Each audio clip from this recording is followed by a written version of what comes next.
그리고 기업이나 연방의 태아 보호론자들은 새로운 연구에 돈을 지원하는데도 별로 관심이 없었다. 사실 레이건 행정부는 직업과 관련된 위해 물질과 생식 관련 위해 물질에 대한 연방의 연구 지원금을 크게 삭감해 버렸다. 직장 여성들은 존슨 컨트롤스가 1982년 처음 채택한 극단적인 태아 보호 정책에 대해 소송을 제기했다. 이 사건은 사법 시스템을 힘겹게 헤쳐나갔다. 연방의 항소 법원은 회사의 정책을 인정했다. 부시 행정부는 고용주가 필요성을 입증할 수만 있으면 여성을 이런 식으로 배제하는 것은 완벽하게 인정할 수 있다고 주장하며 회사의 편을 들어주었다. 결국 1991년 존슨 컨트롤스의 여성 노동자들은 대법원에서 승리했다. 재판부는 회사의 태아 보호 계획이 1978년 임신차별금지법을 위반했다고 밝혔다. 하지만 법원은 이미 날아간 9년치 임금과 잃어버린 취업 기회를 다시 보상해주지는 못했다. 기업들도 태아 보호 정책을 곧바로 포기하지 않았다. 새로운 의무 교육 프로그램을 마련해서 여성들에게 작업 중 태아에게 여성들에게 직업 중 의무 교육 프로그램을 마련해서 여성들에게 작업 중 태아에게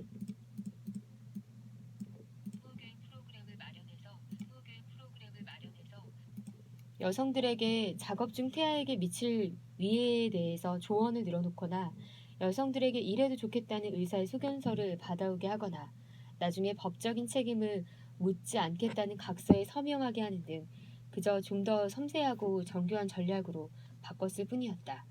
빅토리아 시대 의학서들이 여성을 정신과 자궁으로 구분했듯 1980년대 기업의 태아 보호 정책들은 여성들을 두 가지 상반된 진영으로 갈라놓았다.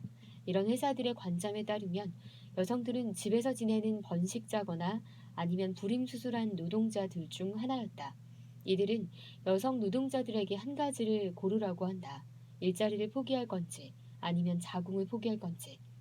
아메리칸 사이언드 미드의 경우 일부 여성들은 두 가지를 모두 잃었다.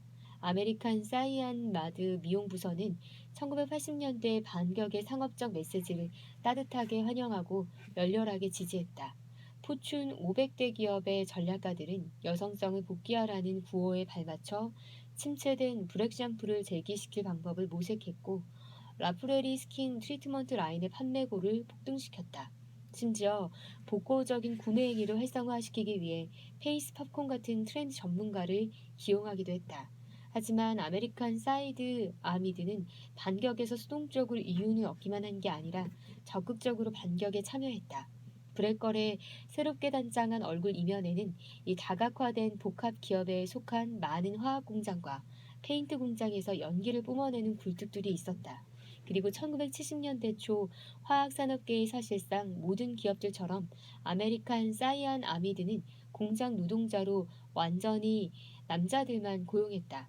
연방정부가 노동 현장의 남녀 통합을 추진하기 시작했을 때 맨 처음으로 압력을 느낀 화학회사 중 하나가 바로 아메리칸 사이안 아미드였다. 특히 이 회사에 속한 웨스트 버지니아 윌로 아일랜드 공장이 연방 조사관의 주목을 받았다. 아메리칸 사이안 아미드는 1940년대 플레전트 카운티에서 이 제멋대로 뻗어나간 화학 기반 생산 공장을 운영했는데 이 공장은 금세 오하이오 강을 따라 늘어선 불쾌를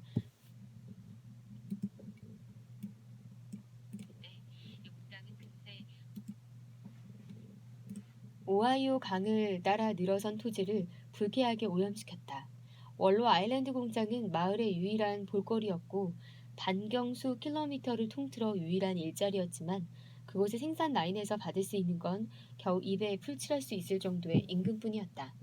이 공장은 전국에서 가장 실업률이 높은 주에 한복판이 있었기 때문에 미국에서 가장 절박한 노동력을 마음대로 갖다 쓸 수 있었다.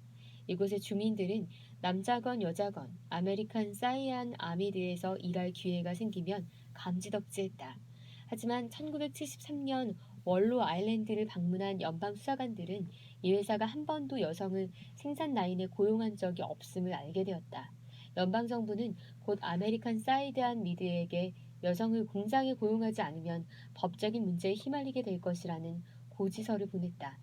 1974년 윌로 아일랜드의 공장 관리자는 뉴저지의 본사로부터 여성 직원 희망지를 알아보기 시작하는 지시를 받았다. 이 소식이 플레전트 카운티에 전해지고 나서 며칠 동안 이 공장의 인사부서에서는 여성들이 쏟아져 들어왔다. 공장의 노사관계 담당자 글렌 머서는 당시를 회상하며 두어 명을 인터뷰하고 났더니 사람을 더 알아볼 필요가 없었다. 지원자가 워낙 넘쳐났다고 회상했다. 당시 젊은 아이 엄마였던 베티 릭스는 가까운 벨몬트의 팜프레시 마켓 점원이었다. 1974년 어느 날 아메리칸 사이안 미드에서 일하는 남성 몇 명이 샌드위치를 사러 가게 들렀다. 그녀는 이들이 회사가 여성을 고용하기 시작할 것 같다고 불평하는 이야기를 들었다. 릭스가 아이들에게 자세히 말해달라고 부탁하자 그들은 그녀에게 공장은 힘든 일을 하는 곳이고 여자가 얼씬거릴 때가 아니라고 말했다. 릭스의 경험에 따르면 남자들은 항상 여자가 있을 곳에 대해 이야기했지만 아내와 엄마들은 항상 일을 했다. 그녀가 어릴 때 가족 내 여성들은 8아이들이 먹을 음식을 차렸다. 그리고 식료품을 사올 여력이 없을 때는 사냥을 했다. 야생동물 고기를 먹지 못하면 굶었다고 릭스는 회상한다. 그녀는 11살이 되던 해에 일자리를 얻었다. 15살에 임신 때문에 어쩔 수 없이 하게 된 불행한 결혼 이후 주로 생계를 책임진 건 그녀였다. 남편은 일은 간헐적으로 하면서 술은 꾸준히 마셨다. 닉스는 줄곧 여성의 일자리에서 받는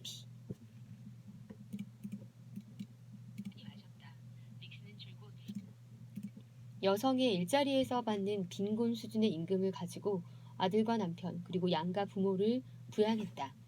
파켓 화물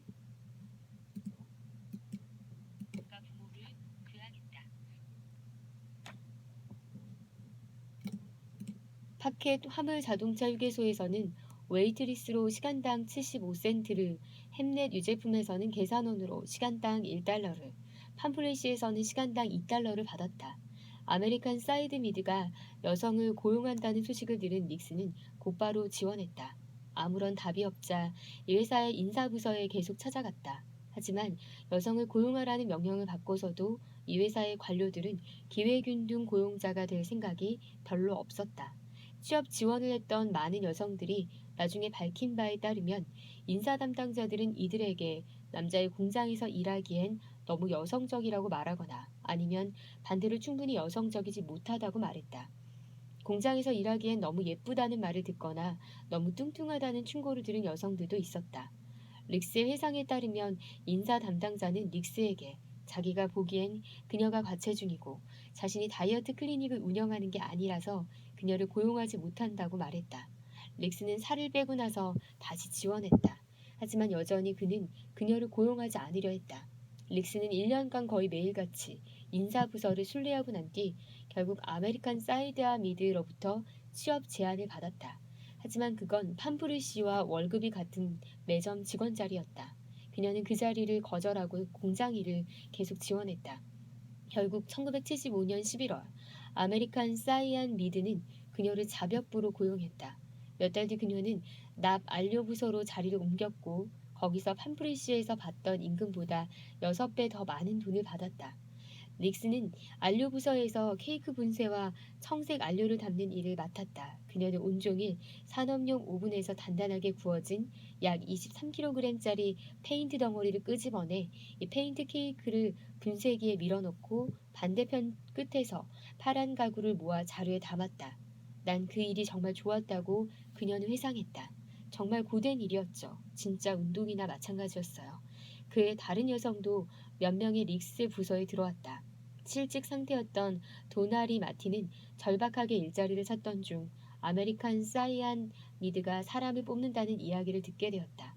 그녀는 섬유 공장에서 시급 4달러를 받고 일을 하다 공장이 문을 닫게 되어 새로운 일자리를 찾고 있었다. 그녀가 아메리칸 사이안 미드에 면접을 보러 갔을 때 인사감독이 내게 물어본 건 가족 이야기와 교대 근무 일을 할 때 믿음직한 베이버시터를 어떻게 구할 건지, 아이들이 아플 땐 어떻게 해결할지 같은 것들이었다. 마티는 그에게 자신이 충분히 잘 처리할 수 있다고 말했다. 1974년 10월 그녀는 촉매제 부서의 조수 일자리를 얻었다. 6주 후 그녀는 승진 기회가 더 많다는 이야기를 듣고 안료 부서로 자리를 옮겼다. 20대 후반의 바버라 켄트웰 크리스머는 최근 이혼을 두고 남자아이를 키우고 있었다. 그녀는 구할 수 있기만 하면 어떤 일이든 마다하지 않았다. 노드밴드 스테이크파크의 식당에서 접대부로, 한 의류 공장에서 점원으로, 한 병원에서는 접수원으로 일한 적이 있었다. 1974년 4월 그녀 역시 사이안 아미드에 구직 신청을 했다. 면접에서 인사 담당자들은 크리스먼에게 발정난 남자들 속에서 늦은 밤까지 일해야 할 거라고 경고했다. 한 면접관은 그녀가 석탄차에서 삽으로 석탄을 펴야 할 수도 있다고 말하면서 그녀가 해낼 수 있을지 의문스러워했다. 나중에 법정 녹취록에서 그녀는 난 그에게 할 수 있다고 말했다고 해상했다. 난 건초지에서 일해본 적이 있었고 그것도 잘 해냈어요. 그는 내게 그런 일자리에게 구직 신청을 하기엔 너무 예쁘다고 말했고 그에게 난 그 일이 필요하다고 그 일을 원한다고 말했어요. 1974년부터 1976년까지 총 36명의 여성들이 생산직에 채용되었다.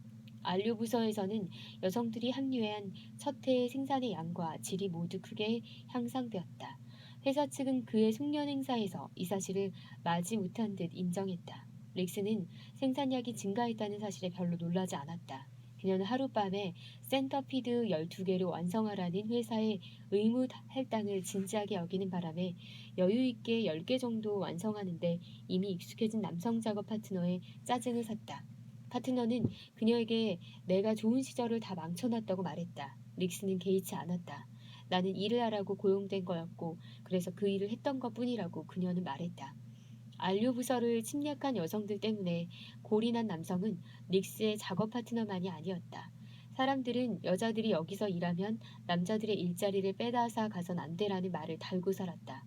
릭스의 회상에 따르면 어떤 남자는 바버라에게 네가 내 부인이었으면 집에서 내 양말이나 기우고 내 저녁밥을 차리고 있었을 거라고 말했다. 릭스는 웃지 않을 수 없었다.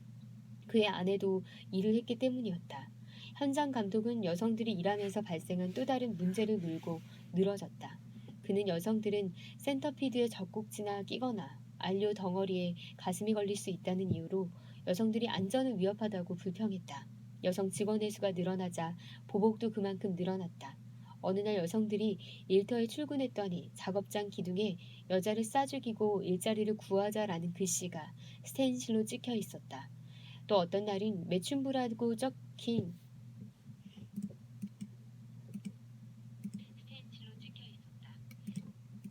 또 어떤 날은 매춘부라고 찍힌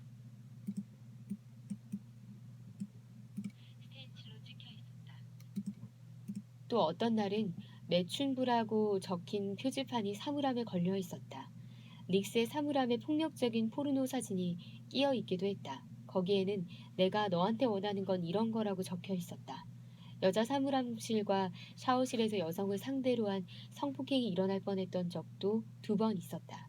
릭스의 경우 가장 격하게 반대한 건 그녀의 첫 남편이었다. 그는 릭스를 자기 방식대로 길들이기 위해서라면 주먹을 쓰는 것도 마다하지 않았다.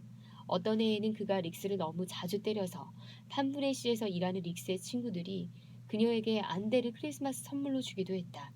릭스는 아메리칸 사이안 미드에서 일하기 전에는 남편의 구타를 그저 견뎌내기만 했다고 말했다. 집이 남편 소유였고 남편이 일을 할 때는 자신보다 더 많은 돈을 집에 갖다 줬는데 아들과 자신의 부모를 건사하느라 돈이 너무 절실했기 때문이다. 하지만 이젠 그녀도 그럭저럭 돈을 벌게 되면서 남편을 떠날 힘이 생기게 되었다. 그래서 사이안 아미드의 일자리가 내게 중요했던 거죠. 그녀는 말했다. 언젠가 내가 독립해야 한다고 생각했거든요. 릭스의 남편은 처음에는 아내의 새로운 금전적 능력에 대해 직접적인 언급을 삼갔다. 내가 처음 공장에서 일하기 시작했을 땐 모든 게 그의 돈이었어요. 릭스는 이렇게 회상했다. 급여일이 되면 그 남자는 나한테 수표에 서명을 하게 한 다음에 이게 당신이 이번 주에 번 돈이군요 하고 말하곤 했어요.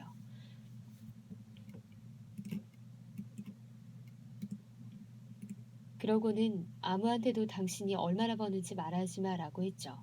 그는 릭스가 일하는 동안 아들을 보살피길 거부함으로써 가족 내 경제력의 변화에도 맞섰다. 심지어 남편이 실직 상태였을 때도 그녀는 돈을 들여 집안일을 도와줄 사람을 구해야 했다. 그리고 릭스의 회상에 따르면 남편이 자꾸 베이버시테에게 손을 대는 바람에 난 계속 살아온 그리고 릭스의 회상에 따르면 남편이 자꾸 베이비시터에게 손을 대는 바람에 난 계속 새로운 사람을 구해야 했다. 결국 남편은 더 직접적이고 야만적인 전략을 취했다. 그는 릭스를 집에 감금하거나 구타를 해서 사람들 앞에 나서기 힘들 정도로 멍이 들게 만들었다. 어느 날 릭스는 마침내 행동에 들어갔다. 남편이 주방 바닥에 그녀의 머리를 찢어 기절시키고 난 다음이었다. 집을 나와서 이혼 신청을 했다. 하지만 릭스의 탈출에 남편은 더욱 난폭해졌다. 별거에 들어간 직후 남편은 그녀와 같은 공장에서 일자리를 얻어 점점 공포스러운 방식으로 그녀를 괴롭혔다. 어느 날 밤엔 퇴근을 하려고 주차장에 갔더니 차가 불타고 있었다.